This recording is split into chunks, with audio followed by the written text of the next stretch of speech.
The story happened to a woman named Denise in 2019, shortly after she moved into a new apartment in Indianapolis. She had just ended a rough relationship and wanted a quiet place to start over.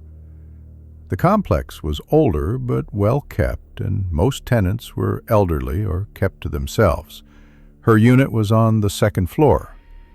Cozy, one bedroom, with a balcony that overlooked a small courtyard. At first, everything seemed fine.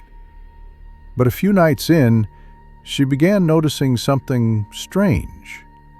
Every night, between 1 and 2 a.m., her cat would run to the balcony door and stare outside, completely silent, ears forward, tail low. One night, Denise got up to see what her cat was looking at.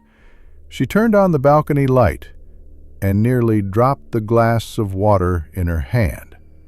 Down below, standing directly in the middle of the courtyard, was a man. Not moving, not swaying, just standing there and staring up at her window.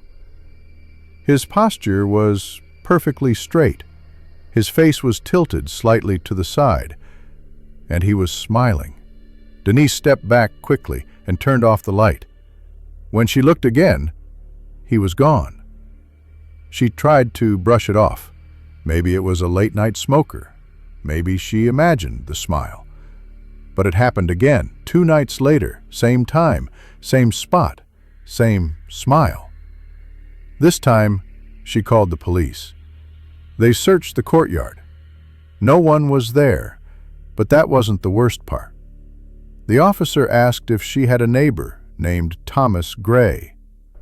She didn't, but he explained that 10 years earlier, a man by that name had lived in her exact unit. He had severe schizophrenia and used to come out every night to the courtyard and stare at the sky.